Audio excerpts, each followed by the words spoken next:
Welcome to AI for Growth, Lessons from Leaders. I'm your host, Megan Driscoll.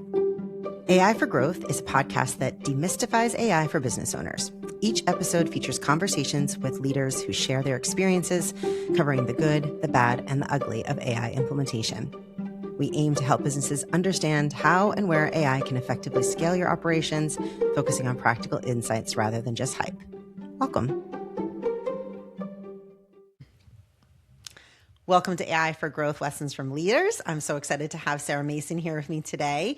Sarah, I'm going to let you kind of introduce yourself and say a little bit about yourself and your company. Awesome. Thank you so much. I'm Sarah Mason. I am the founder and owner of Cape Cod Nail Company. I founded Cape Cod Nail Co. in 2016 as the first mobile nail salon serving south of Boston on Cape Cod. Since then, we've grown into our own nail polish line.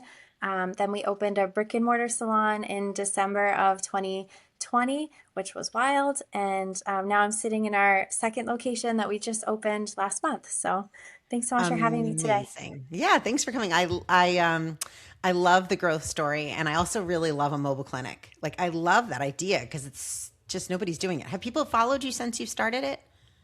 Yes, yeah, we have so many clients that have been with us since the beginning. When I started Cape Cod Nail Company, I worked as a nail tech in a woman's gym. So Mm-hmm. many of my clients have followed me from the gym. I've serviced them mobile. Then when we open the nail salon, they come into the salon. So it's been a So really fun cool. journey. Yeah. Great for like weddings and events and things like that too, right? Like, do you get a Oh, lot yeah. of business that from that?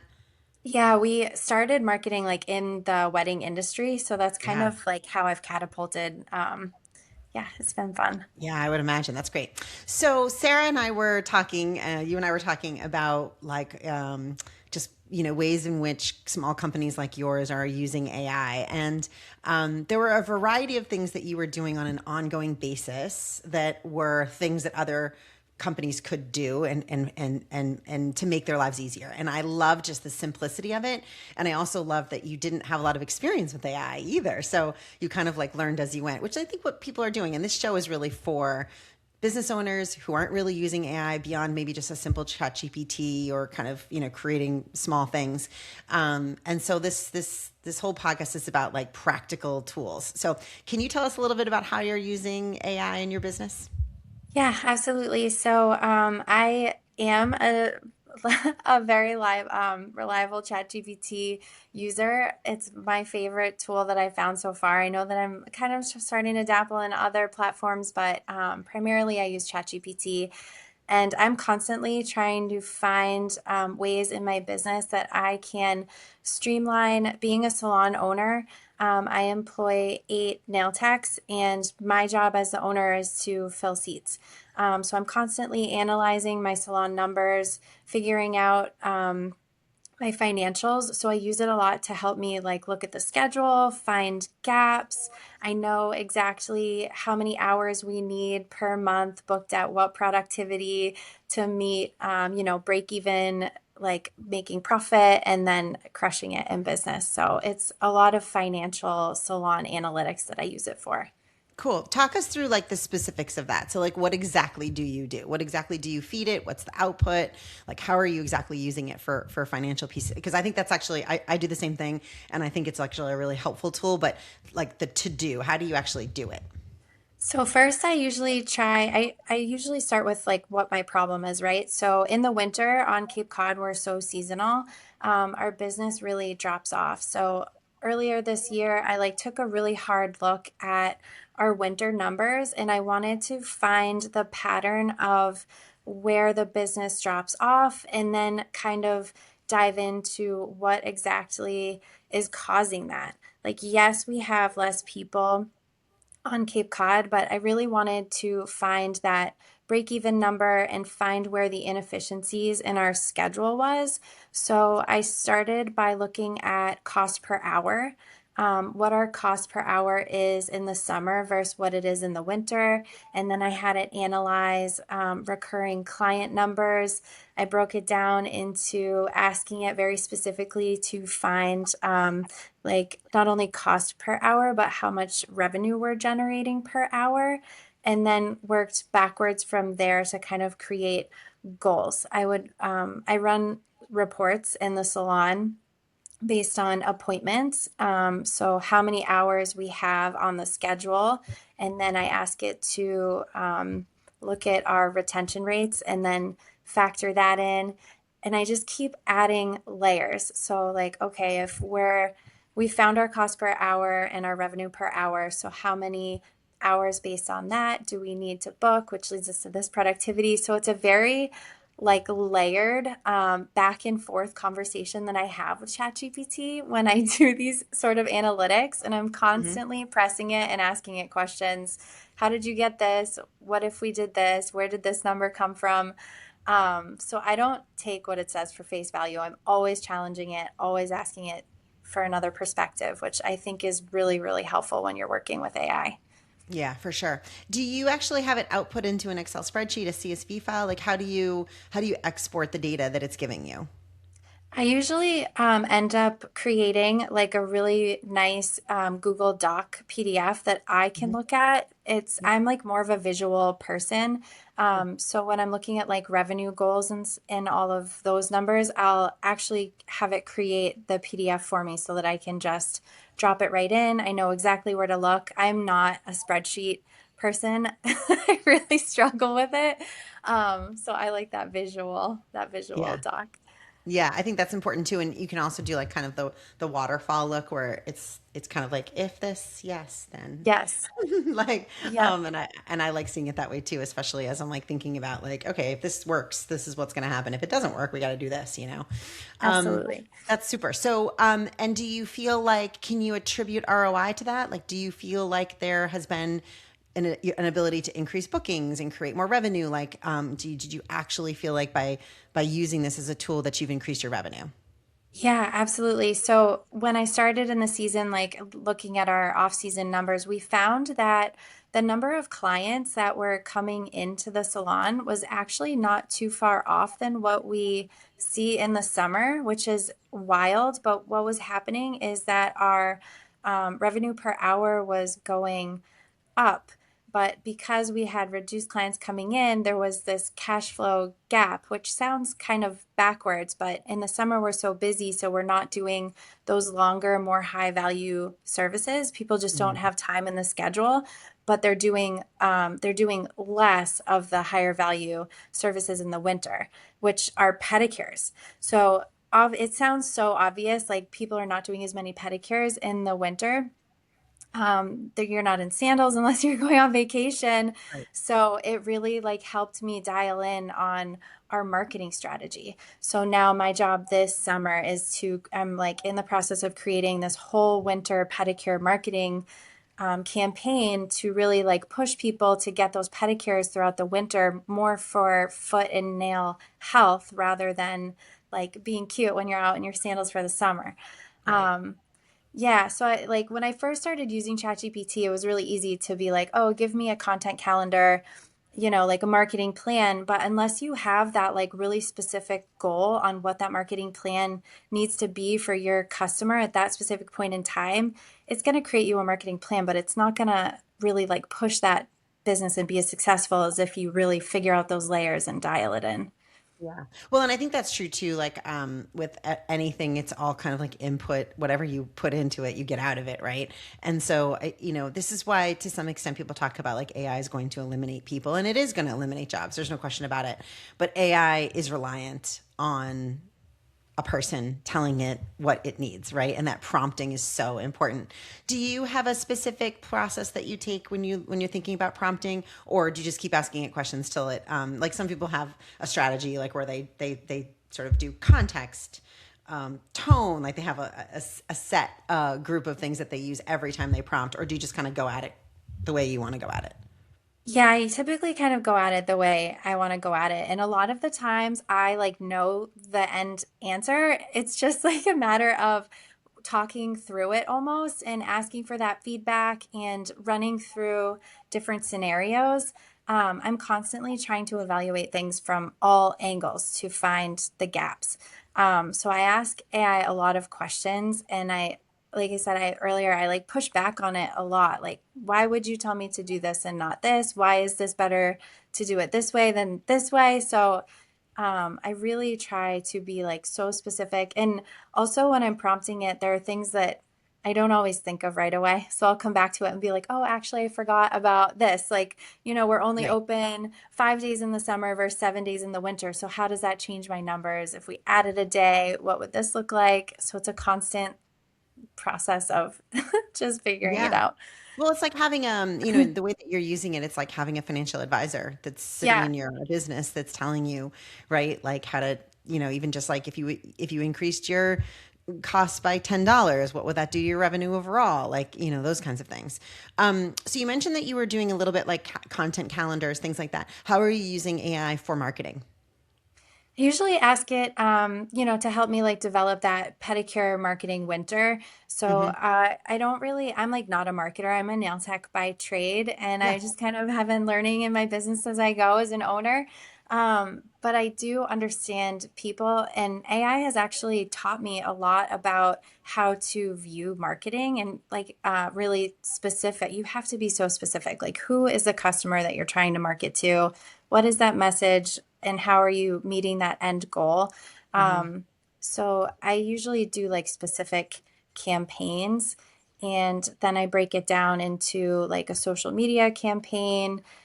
And I'm really protective of my brand voice. I'm not a salesperson, and Cape Cod Nail Co is very much like community forward, and we want to be helpful and give quality educational content as well. So I always am really careful, like not to be too salesy. Yeah. So I've worked really hard and long to like create this brand voice for AI. And sometimes it tells me to do things that I'm like, no, no, that is not my voice. Like we don't want to push sales too hard. We want Right. to educate people on why these pedicures are important in the winter. Yeah. Um, so we It do does social seem to media. It does seem to revert to a sales. For me, I feel the same way too. I'm often like taking out the sale. I'm taking out the salesiness of Yes. things. It does seem to have that interest. Do you have a paid account or do you just still use the free? I have a paid account, but I think ChatGPT is just like $20 a month. Yeah, it's not very It's expensive, an not upgraded account, expensive. and then it allows you to do projects and and that kind of thing. I love ChatGPT. I really love Claude too. Claude I really love for coding, or if you're really like trying to build something, like let's say you wanted to build a new booking calendar, something like that. You'd want to use Claude Code for that because that Interesting. would yeah. So what do you use now? Do you use like MindBody or So for our salon software, we use Mango Mint, and okay? that's really all I have. And then we have HoneyBook for like our mobile party events. And then for content, I use Plan sometimes. I'm not like super consistent in there. Yeah, But Plan helps me like visually map out my feed if I'm having a hard time inputting a campaign with our like regular marketing stuff. So yeah. And so, are you doing yeah. this all yourself? Do you do all the marketing yourself? Yeah, I do. Okay. I do everything myself. Yeah. So, okay, so just, getting off of AI for a minute, just want to talk about your business in general. So, you started this business. Do you have any like financial backers? Or you just basically, is it sweat equity? Like, how did you get your company funded? I've really just been organically growing since the beginning. When I first started, it was just me and my mobile kit. The first year, I did like 8 events, and I realized Like very in your quickly, car, just like driving around in your yeah, car. Okay. yep, yeah, I have like my little kit, my bucket for my pedicures, and then a tote bag. And the wedding parties just started getting like bigger and bigger. And I was like, okay, I really need some help here.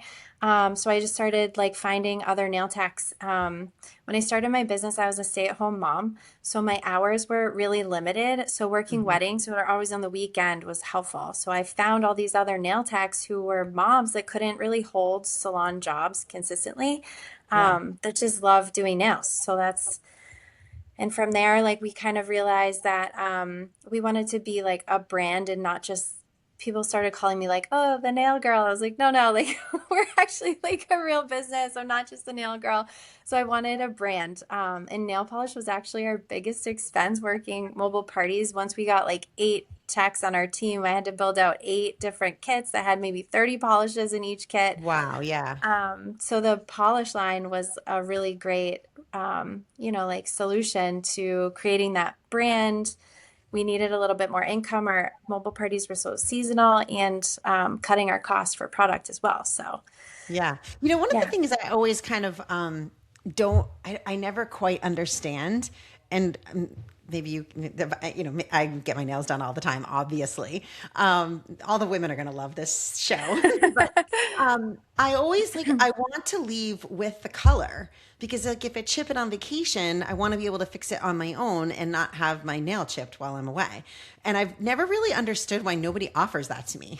Like no one is like sending me out with like a $15 thing of nail polish, which I would 100% buy if it was the same color as the one that was on and I'm going on vacation. Or even if I wasn't going on vacation, I often use the same kind. And it's not that I want to do it myself at home. It's that I just want to have it there if something chips. Well, is that something you're integrating into your business? Is like you're selling the actual color that the person's actually using? Yeah, definitely. It's definitely like built into our model that we, train our techs to offer the product. This is what color I use. We offer like a 10% discount on product if you buy it with your appointment. And our product line is like super fun, Cape Cod inspired colors. So they all have really fun names. Like here in Orleans, Skate Get Beach, we have a color called Skate Get Till You Make It.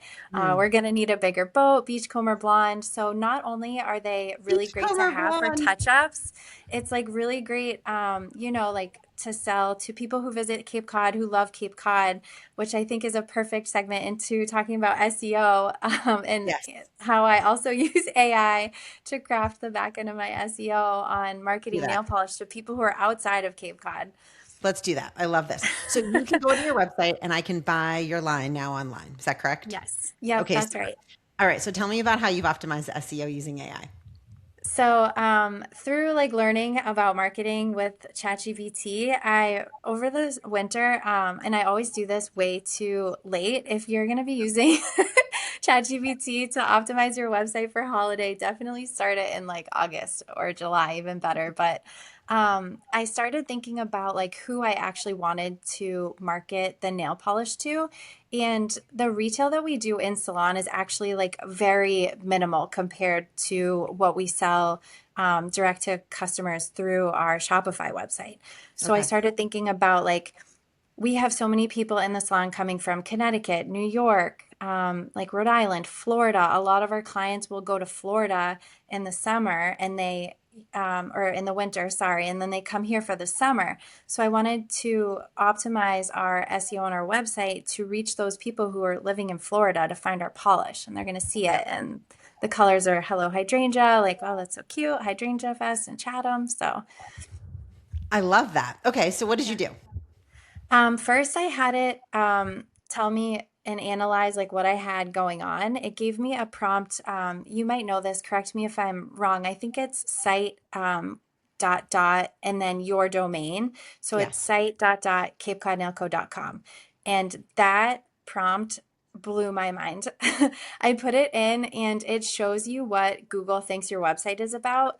Hmm. Google did not know that my website sold nail polish when I first did it. I was like horrified. I was like, oh my gosh. It was all so random. So I screenshot everything and then I give it back to ChatGPT and I'm like, okay. I also talked to like my friend. I was like, oh my God, this is what's happening. Like it's not showing nail polish at all. I need to fix this. This is what I'm seeing. Where do I start? And it Hmm. really just walked me through it. Like, okay, first you need to go into your Shopify and change the SEO on your homepage. And I was like, okay, what do I write? And I was like, I want to market my nail polish to people who live off Cape for holiday sales. So we really like dialed it in holiday themed for this one. Hmm. And I just started going through it like line by line, screenshotting it, feeding it back.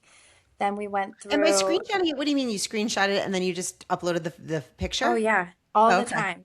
Yeah, Great. especially if I'm having a problem with something, like I'm not very good with computers at all. It's not like spreadsheets and computers are not my strength.